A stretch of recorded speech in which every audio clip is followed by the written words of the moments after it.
Banyak yang protes kepada Agrifanani, "Bang, kok kontennya kisah TKI yang jelek-jeleknya saja? Padahal banyak sekali loh kisah TKI yang sukses. Kenapa kok nggak dibuat konten?" Jawabannya adalah, konten yang mengisahkan TKW sukses jarang ditonton dan tidak laku. Kebalikannya, konten-konten kesusahan justru yang sering kali laku. Padahal Agrifanani juga sudah banyak sekali mengangkat kisah sukses seorang TKI bekerja di luar negeri. Kok jadi saya ingat anekdot, senang melihat orang lain susah dan susah melihat orang lain senang. Bener nggak sih? Di video kali ini, Agrifanani mengangkat kisah sukses Ellie, seorang TKW Taiwan. Simak video sampai tuntas.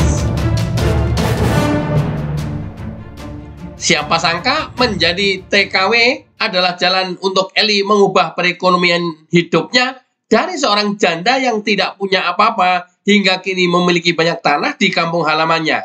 Ellie adalah seorang TKW asal Malang yang berprofesi sebagai PMI sejak 8 tahun yang lalu.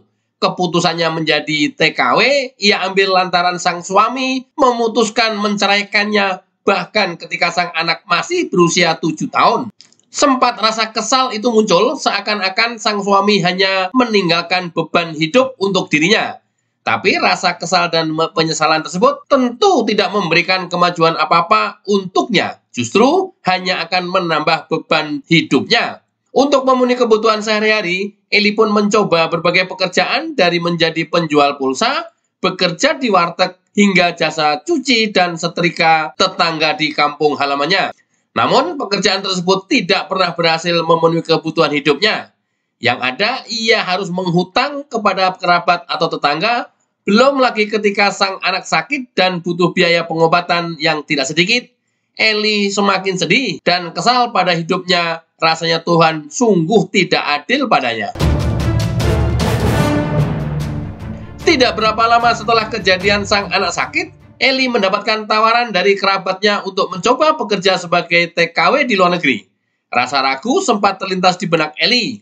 Belum lagi pemberitaan di media yang lebih banyak membagikan hal negatif menjadi TKW, mulai dari majikan yang semena-mana hingga perdagangan manusia dan gaji tidak dibayarkan.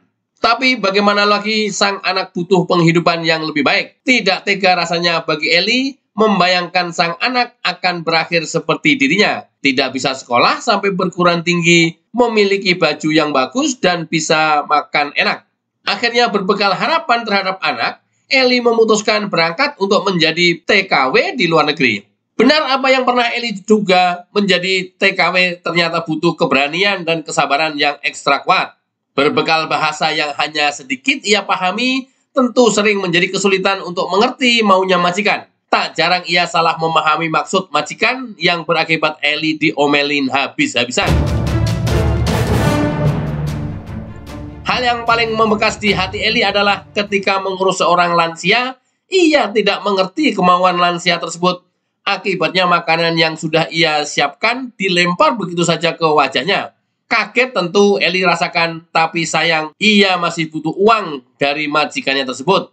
Beratnya pekerjaan menjadi TKW tersebut seringkali membuat Ellie menangis di kamarnya. Setiap beribadah, Ellie selalu mengadu pada Tuhan akan nasibnya yang seperti ini dan berharap ketika esok tiba harinya akan menjadi lebih baik. Setelah 2 tahun bekerja, doa Ellie perlahan mulai terkabul. Ia mendapatkan majikan yang baik dan memiliki toleransi yang tinggi. Ia diberikan liburan yang cukup hingga tak jarang diberi uang saku. Kini setelah 8 tahun bekerja, banyak hal yang sudah ia dapatkan. Meskipun gaji yang ia terima bisa digunakan untuk berfoya-foya seperti teman-teman yang lain, tapi Ellie tidak pernah melakukannya. Ellie terus konsisten menabung, tujuannya cuma satu, memiliki hidup yang layak untuk ia dan anaknya kelak. Sekarang sebagian mimpinya perlahan mulai terwujud, tidak hanya dapat mensekolahkan anaknya, Ellie telah sukses menginvestasikan uangnya untuk membeli sawah, tanah, dan membeli rumah, serta membeli mobil untuk modal adiknya bekerja sebagai sopir Grab di Jakarta. Dari cerita Ellie ini, kita menyadari bahwa apapun pekerjaan tentu dapat memberikan hasil yang luar biasa, asalkan dilakukan dengan sungguh-sungguh dan niat yang ikhlas untuk membangun masa depannya yang lebih baik. Informasi dikutip dari berbagai media massa. Jika kalian terinspirasi dan suka kisah Eli ini, tolong bagikan ke media sosial kamu supaya teman-teman lebih banyak lagi bisa menjadi Eli yang lain. Bagaimana menurut Anda? Tuliskan di kolom komentar.